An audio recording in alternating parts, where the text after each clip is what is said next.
स्वागत है दोस्तों, एक बार फिर से आपका मेरे YouTube चैनल मोहम्मद GM में। और हम जो पढ़ रहे हैं पाठ्य पुस्तक इतिहास कक्षा 12 से, और इसमें हमारा जो चैप्टर चल रहा था अब तक, चौथा चैप्टर मुग़ल आक्रमण, उनके प्रभाव और प्रकार के संबंध में। और इसी चैप्टर के अंदर हमारा आज का जो टॉपिक है वो है महाराणा कुंभा से संबंधित है। और इनका शासनकाल 1433 से लेकर के 1468 तक इनका शासनकाल रहा है। 1433 से लेकर 1468 तक इन्होंने शासन किया था। चलिए इनके बारे में जानकारी प्राप्त कर लेते हैं। और वीडियो शुरू करने से पहले आपसे निवेदन है कि आप मेरे चैनल को सब्सक्राइब करें और लाइक और शेयर करना ना भूलें। ठीक है, तो चलिए शुरू करते हैं। महाराणा कुंभा।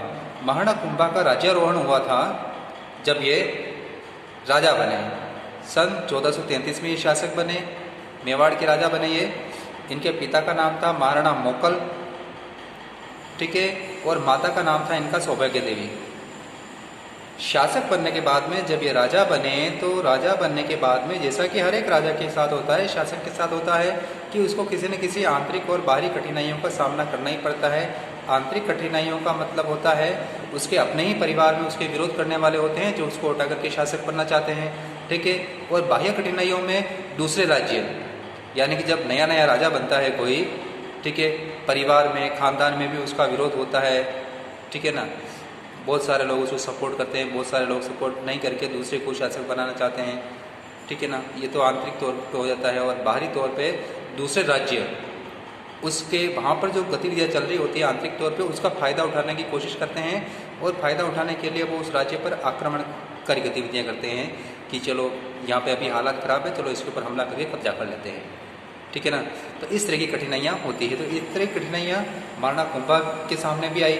प्रारंभिक कठिनाइयों में क्या हुआ, महाराणा क्षत्र सिंह जो थे वो इनके दादा थे, ठीक है।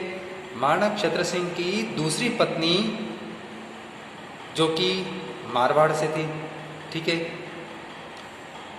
और उसकी संतान थी चाचा और मेरा, ठीक है। अब चाचा और मेरा क्या हुआ, चाचा और मेरा ये तो उनका नाम था। अब रिश्ते में ये महाराणा कुंभा के चाचा लगते थे दोनों ही, ठीक है, अंकल लगते थे, ठीक है। वो भी राज्य प्राप्त करने के लिए साजिश कर रहे थे कि किस तरह से कुंभा को हटा करके खुद शासक बन जाएं, ठीक है। तो इस तरह की जो साजिश ये कर रहे थे, इस साजिश को पूरा करने के लिए जो मेवाड़ के जो सामंत थे, उनमें से कुछ सामंतों को इन्होंने अपनी ओर मिला लिया, ठीक है। अब कुछ सामंत चाचा और मेरा के पक्ष में चले गए, कुछ सामंत महाराणा कुंभा के पक्ष में थे जो इन्हीं को राजा बनाए रखना चाहते थे, ठीक है। तो इस तरह से क्या है, सामंत दो गुटों में बढ़ गए, ठीक है। अब चलिए आगे। अब इस फूट की वजह से क्या हुआ कि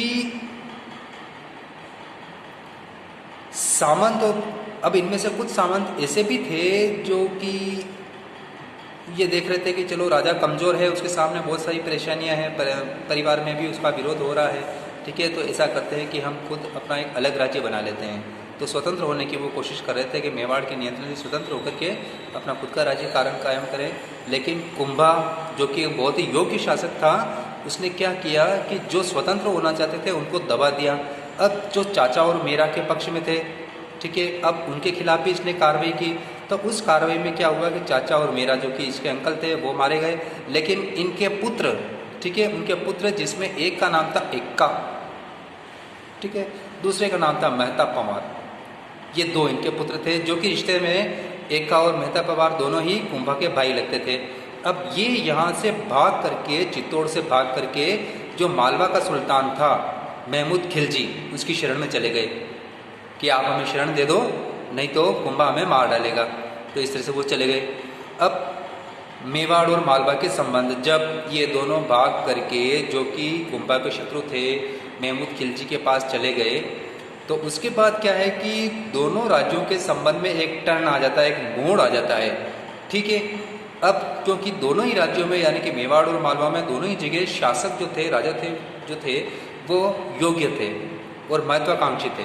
कुंभा भी महत्वाकांक्षी थे, ठीक है, मेवाड़ को शक्तिशाली बनाना चाहते थे, और मालवा भी, वहाँ का सुल्तान भी जो कि महमूद खिलजी नाम आया है, यह भी एक योगी शासक था मालवा के सभी सुल्तानों में। तो दोनों ही अब शासकों का जब नेतृत्व इन दोनों राज्यों को मिला, तो दोनों राज्यों के द्वारा क्या है, राज्य विस्तार के प्रयास किए जा रहे थे कि किस तरह से अपने राज्य की सीमाओं को बढ़ाया जाए। इसलिए दोनों के बीच में संघर्ष यानी कि युद्ध अनिवार्य था, और युद्ध का एक बहाना मिल गया। बहाना क्या था? एक्का और मेहता पवार को खिलजी द्वारा शरण देना।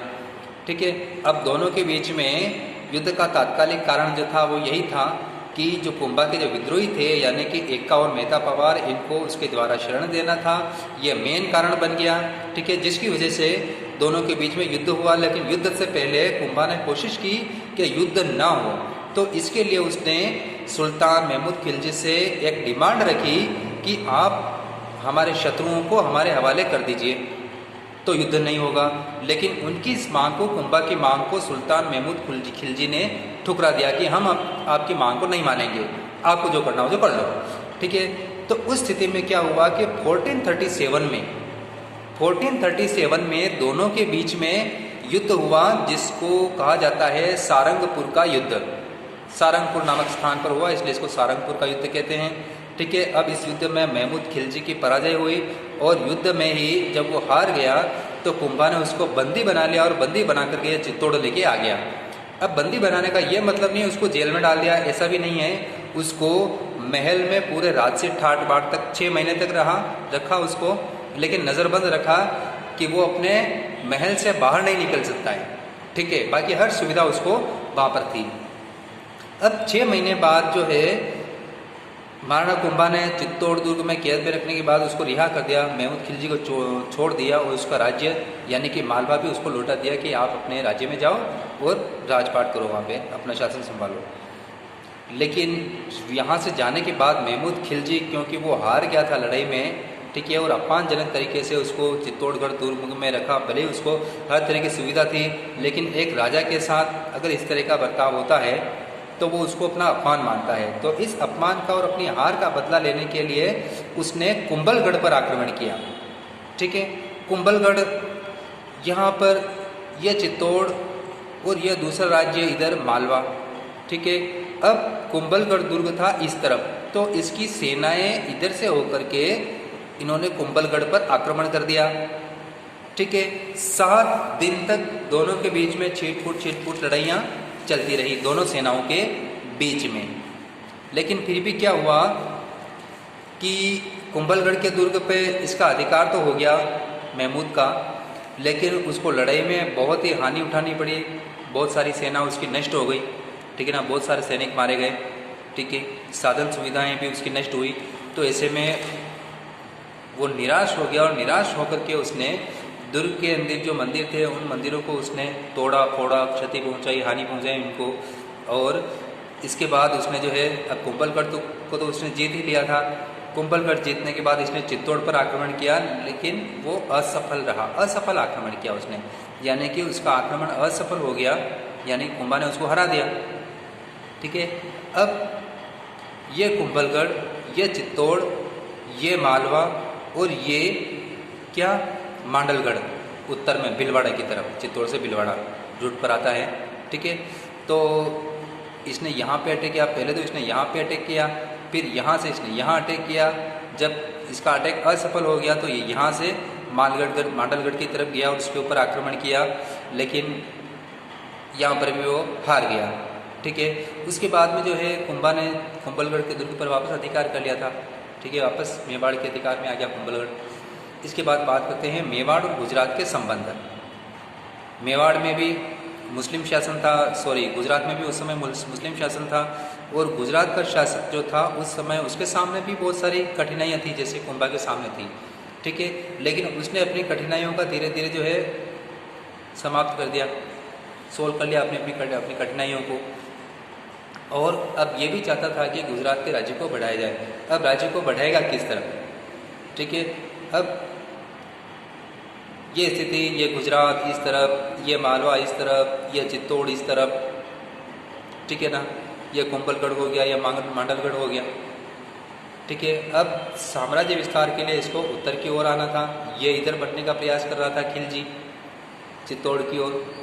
ठीक है, अब दोनों के बीच में अब राज्य विस्तार तो करना चाहता है, लेकिन लड़ाई का कारण क्या होना चाहिए, किसी कोई ना कोई बहाना तो मिलना चाहिए युद्ध का।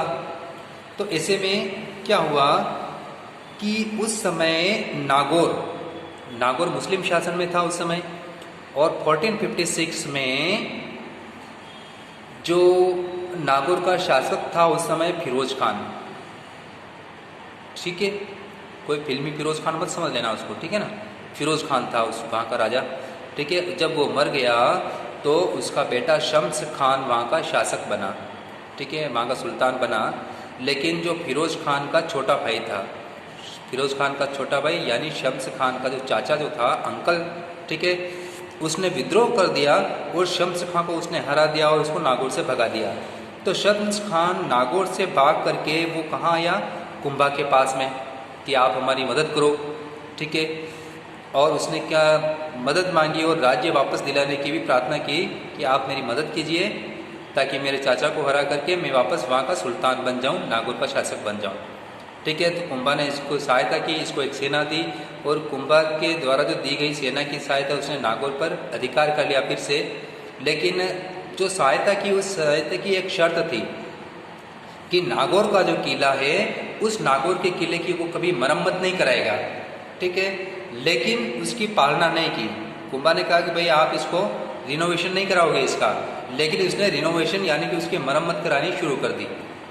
ठीक है, अब मरम्मत करानी शुरू कर दी, यानी कि शर्त जो थी उसका उल्लंघन किया, इसने शर्त को तोड़ दिया। ठीक है, अब शर्त को तोड़ दिया तो कुंभा ने एक दूसरी सेना वहाँ पर भेजी और नागौर पर उसने अपना अधिकार कर लिया। ठीक है, अब आगे क्या होता है कि अब शम्स खान अपना राज्य यानी कि नागौर वापस प्राप्त करना चाहता था कुंभा से। तो ये जो है गुजरात के सुल्तान से मिल गया। ठीक है, और गुजरात का सुल्तान था उस समय कुतुबुद्दीन, उसकी सहायता प्राप्त करने के लिए उसने क्या किया कि दोनों के संबंधों को इसने रिश्तेदारी में बदल दिया। और रिश्तेदारी में बदलने के लिए शम्स खान ने अपनी बेटी, अपनी पुत्री का जो विवाह है, शादी कुतुबुद्दीन के साथ कर दी। अब ये दोनों बन गए। अब जब दोनों के बीच में रिश्तेदारी स्थापित हो गई, ठीक है, दोनों ससुर दामाद बन गए, तो फिर गुजरात के सुल्तान ने इसकी सहायता की और इसकी सहायता से उसने मेवाड़ पर आक्रमण की तैयारियां शुरू कर दी। ठीक है, अभी तैयारियां शुरू कर रहा है, लेकिन फरिश्ता जो एक लेखक है, इतिहासकार, उसने ये कहा कि जब इसने यानी कि गुजरात के सुल्तान ने चित्तौड़ पर आक्रमण किया तो उस समय कुंभा ने उसको धन देकर के वापस भेज दिया। ठीक है, उसको पैसे देकर के वापस भेज दिया कि आप यहाँ तक आए, आपका बहुत बहुत शुक्रिया, आप ये पैसे लो और यहाँ से वापस रवाना हो जाओ, हम लड़ाई नहीं चाहते। ये कहना है फरिश्ता का।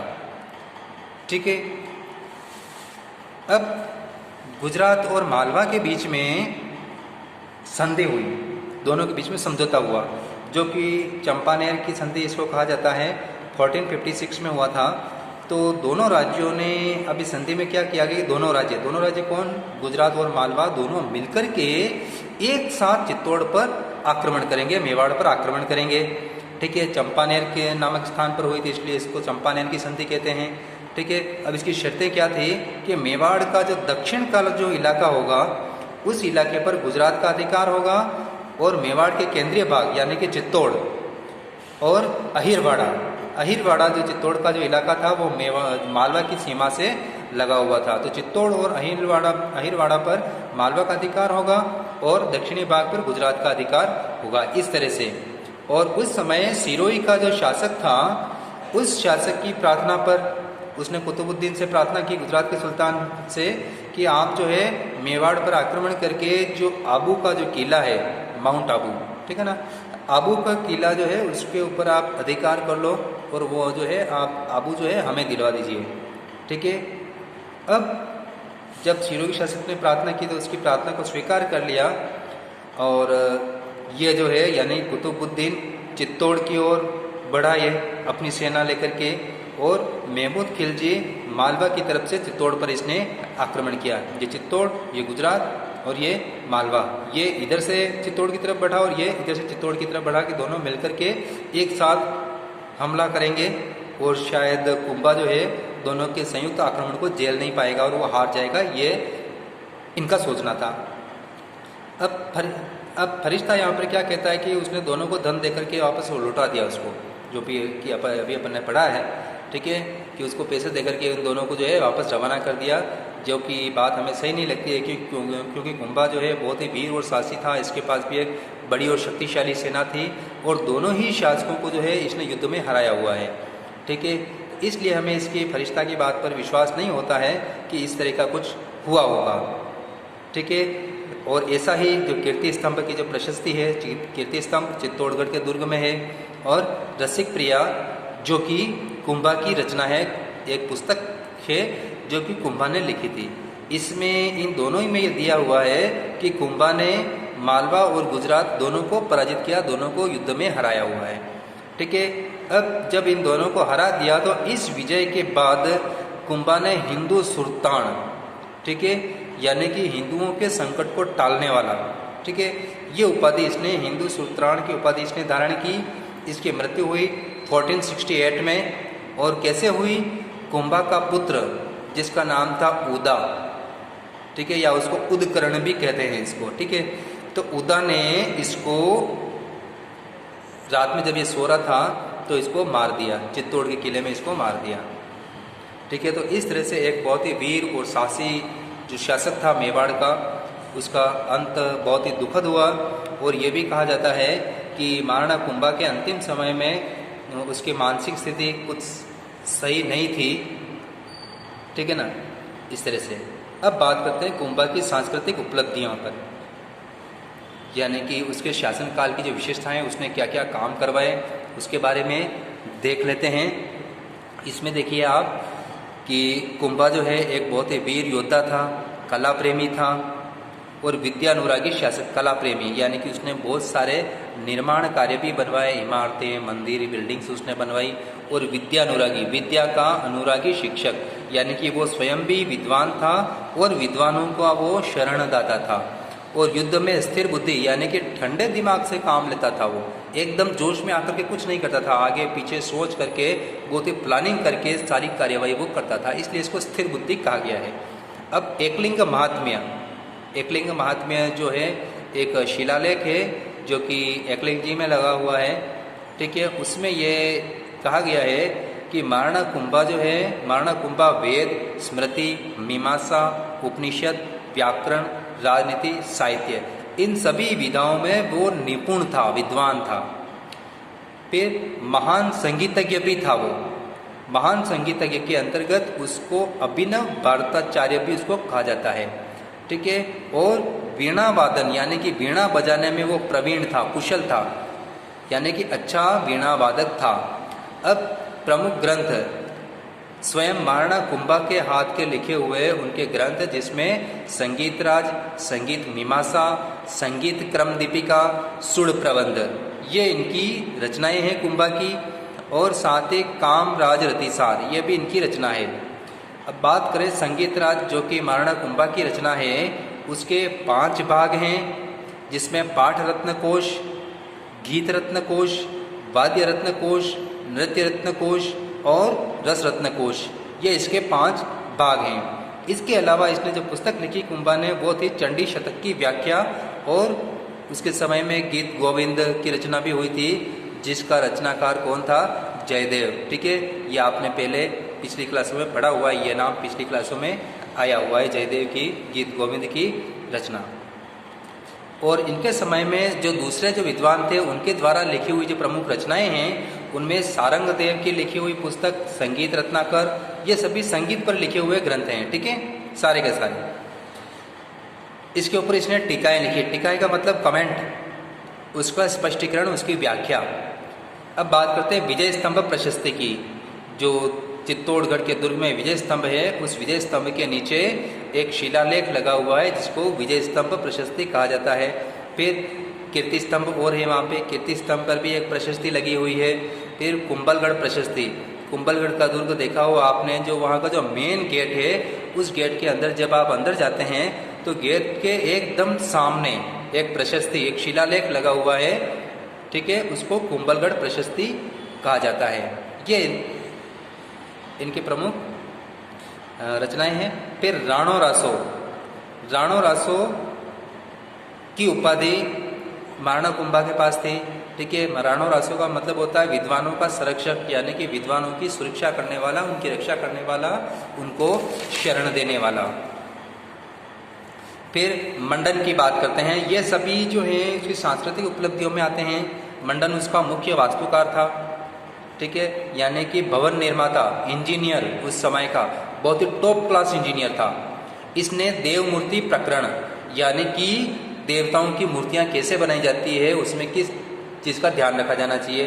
प्रसाद मंडन, प्रसाद का मतलब होता है महल। ठीक है, तो महल की रूपरेखा कैसी होनी चाहिए वो दिया हुआ है प्रसाद मंडन में। फिर राजवल्लभ, राज दरबार, ठीक है ना। फिर रूप मंडन, वास्तु मंडन, वास्तुशास्त्र, ये सभी इनकी रचनाएं हैं। ठीक है, ये एक बहुत ही बड़े वास्तुकार थे, इंजीनियर थे। ठीक है, और इन सभी ग्रंथों की रचना इन्होंने की। एक विद्वान का नाम, जिनका नाम है कान्ह व्यास, जो एकलिंग महात्म्य की जो रचना है वो इनके द्वारा की गई। फिर नाथा, जो कि मंडन का भाई था, वास्तुशास्त्री जो मंडन था उसका भाई नाथा, इसने लिखी वास्तु मंजरी। गोविंद नाम के विद्वान, जो कि गोविंद मंडन का पुत्र था, इसने लिखी कला निधि की रचना। देवालयों के शिखर और विद्या पर आधारित रचना इसने लिखी, जिसका नाम था, क्या था, कला निधि। फिर गोविंद के ही द्वारा जो लिखा गया है, और सार समुच्चय आयुर्वेद पर ग्रंथ लिखा। सार समुच्चय आयुर्वेद पर लिखा हुआ ग्रंथ है, जिसके अंदर रोगों के निदान, यानी कि रोगों का उपचार कैसे किया जाए, इसके संबंध में उसने ये पुस्तक लिखी। फिर कुंभा का राजकवि मेहा, ठीक है, उसने रचना की इस पुस्तक की, तीर्थमाला की रचना की उसने। ठीक है, और उसने पूरे भारत के 120 तीर्थों का इसने वर्णन किया है, 120 तीर्थों के बारे में बताया है। कुंभा के शासनकाल में ही कुंभलगढ़ और कंबलगढ़ दुर्ग में मंदिर बनवाया गया, जैन मंदिर, और रणकपुर के जैन मंदिर बनवाए गए। रणकपुर का जैन मंदिर जो है वो धरण शाह के द्वारा बनवाया गया, और धरण शाह एक सेठ था, ठीक है, श्रेष्ठी यानी कि सेठ था, इसने रणकपुर का जैन मंदिर बनवाया। और साथ ही कुंभलगढ़ में भी एक जैन मंदिर का निर्माण धरण शाह ने करवाया था। ठीक है, छोटे प्रश्नों में कहीं धरण शाह का आ जाए कि रणकपुर जैन मंदिर का निर्माता कौन था। ठीक है, छोटी छोटी बातें भी आपको ध्यान रखनी है इसमें, कहीं से भी 1 नंबर का क्वेश्चन, छोटा क्वेश्चन पूछा जा सकता है। ठीक है, जिसमें महाराणा कुंभा की रचनाओं के नाम, ये सभी, मंडन के बारे में पूछा जा सकता है। फिर विजय स्तंभ का शिल्पी कौन था, विजय स्तंभ किसने बनवाया, ठीक है ना, इस तरह से। और अब देखते हैं हीरानंद मुनि। हीरानंद मुनि जो थे कुंभा के गुरु थे, और इसको इन्होंने कविराज की उपाधि दी। ठीक है, कवियों में महान कविराज की उपाधि दी इन्होंने। फिर कविराज श्यामल दास, जो कि महाराणा कुंभा के काफ़ी बाद में आए हुए थे, और ये बूंदी के राजकवि थे, बूंदी रियासत के, बूंदी राज्य के राजकवि थे। और इनकी पुस्तक का नाम है वीर विनोद। इसमें इन्होंने कहा है कि मेवाड़ में कुल 84 दुर्ग हैं, और इन 84 दुर्गों में से 32 दुर्गों का निर्माण जो है सिर्फ कुंभा ने करवाया था। ठीक है ना, लगभग आधे दुर्गों का निर्माण कुंभा के द्वारा करवाया गया। फिर जिसमें देखिए सिरोही की सीमा पर बसंती दुर्ग, मारवाड़ की सीमा पर अचलगढ़, कुंभलगढ़ और मचान दुर्ग, इनके द्वारा बनाए गए प्रमुख दुर्गों में से एक है। इन 32 दुर्गों में छोटे मोटे दुर्ग तो बहुत बनवाए इन्होंने, लेकिन खास तौर से इनका नाम लिया जाता है दुर्गों में। ठीक है, अब कुंभलगढ़ दुर्ग की बात करते हैं। तो कुंभलगढ़ दुर्ग, कुंभलगढ़ का नाम आप सबने सुना है। अब कुंभलगढ़ दुर्ग की जो विशेषता जो है, दुनिया की सबसे लंबी दीवार कौन सी है, तो आप सभी जानते होंगे चीन की दीवार सबसे लंबी है। और चीन की दीवार के बाद सबसे लंबी दीवार किसकी है, कुंभलगढ़ दुर्ग की, और उसकी लंबाई है कुल 36 किलोमीटर लंबी दीवार है। ठीक है, अब कुंभलगढ़ दुर्ग में शिलालेख, ठीक है, जिसको कुंभलगढ़ प्रशस्ति भी कहते हैं। ठीक है, नाम बहुत जगह पे आएगा आगे जब भी आप देखेंगे तब। इसमें कुंभलगढ़ प्रशस्ति में कुंभा को धर्म और पवित्रता का अवतार माना गया है, और साथ ही राजा भोज और कर्ण जैसा एक दानी शासक, दान देने वाला बताया गया है। और आदि वराह की उपाधि इसने धारण की कुंभा ने। फिर बात करते हैं विजय स्तंभ की। विजय स्तंभ के बारे में देखिए आप, चित्तौड़ दुर्ग में स्थित है ये विजय स्तंभ। सभी जानते हैं चित्तौड़ का दुर्ग, लगभग आप सबने देखा हुआ है, घूमे हुए होंगे आप, विजय स्तंभ भी आपने देखा होगा। ठीक है, तो विजय स्तंभ का निर्माण कुंभा ने करवाया था और उसका शिल्पी कौन था? मंडन और उसका पुत्र नाथा, जेता, कुंभा, ये सभी। ठीक है ना, ऊपर मैंने नाम दे रखे हैं इनके। ये विजय स्तंभ 9 मंजिला है, यानी कि इसके अंदर 9 मंजिलें हैं, 9 फ्लोर्स। इसकी ऊंचाई हाइट 122 फीट। और अब इसमें देखिए आप, मालवा का जो शासक है महमूद खिलजी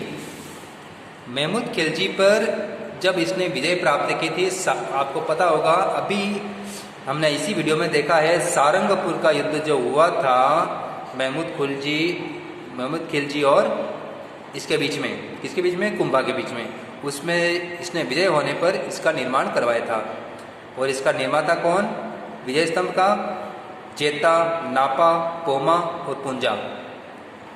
ठीक है, ये इसके इंजीनियर थे, शिल्पी यानी कि इंजीनियर। इनकी देखरेख में बनवाया गया, इनके निर्देशन में बनाया गया। और इसकी दीवारों पर, यानी कि विजय स्तंभ की दीवारों पर देवी देवताओं की मूर्तियां उत्कीर्ण करवाई गई है, यानी कि बनवाई गई है। ठीक है ना, आप जब भी जाएं उनको गौर से देखना। ठीक है, और इनको जो है, यानी कि देवी देवताओं की जो मूर्तियां बनाई गई, इसको भारतीय मूर्ति कला का विश्वकोश इसको कहा गया है।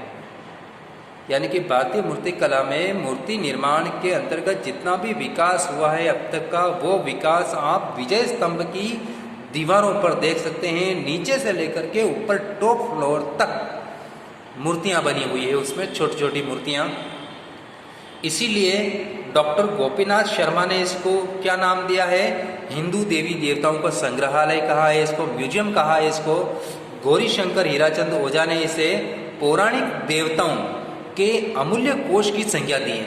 यानी कि पुराणों से संबंधित जितने भी देवता हैं, उन देवताओं को इसके ऊपर उत्कीर्ण करवाया गया है। फिर मुख्य द्वार पर, यानी कि जो विजय स्तंभ का जो मुख्य द्वार है, मेन गेट, जहाँ से विजय स्तंभ के अंदर प्रवेश किया जाता है, वहाँ पर विष्णु प्रतिमा लगवाई गई है। और इस विष्णु प्रतिमा के कारण इसको विष्णु ध्वज भी कहा जाता है। किसको? विजय स्तंभ को। और समय के साथ ये इसमें थोड़ी बहुत टूट फूट भी हुई होगी। ठीक है ना, प्रकृति की मार भी लगी होगी इसके ऊपर, तो इसका पुनर्निर्माण करवाया गया। ठीक है, और पुनर्निर्माण करवाया गया महाराणा स्वरूप सिंह के द्वारा 1842 से 1861 के बीच में इसका पुनर्निर्माण कराया गया, रिनोवेशन करवाया गया इसका। ठीक है, और इसका काफ़ी महत्व है। इसका स्वतंत्रता संघर्ष के दौरान अभिनव भारत समिति जो एक क्रांतिकारी संगठन था, जो कि अंग्रेजों के खिलाफ छापामार युद्ध लड़ता था। ठीक है, छापामार हमला करते थे ये अंग्रेजों पे। तो अभिनव भारत समिति के जो मेंबर होते थे, जो नए मेंबर बनाए जाते थे, उन नए मेंबर्स को विजय स्तंभ के नीचे शपथ लेनी होती थी देशभक्ति की। ठीक है, और इसके साथ ही आज भी विजय स्तंभ, आप राजस्थान पुलिस का जो लोगो है, उस राजस्थान पुलिस के लोगो में विजय स्तंभ को ही दर्शाया गया है। ठीक है ना, किसी भी पुलिस कर्मचारी के कंधे के ऊपर, वर्दी के कंधे के ऊपर जो है ना, आप देख सकते हैं विजय स्तंभ वहाँ पर बना हुआ है। ठीक है, तो इसके साथ ही हमारा ये वीडियो समाप्त होता है महाराणा कुंभा का। और जल्दी ही हम नेक्स्ट वीडियो में फिर से मिलेंगे। और विदा होने से पहले आपसे एक बार फिर से रिक्वेस्ट है, आप मेरे इस वीडियो को लाइक, शेयर, सब्सक्राइब जरूर करें। धन्यवाद।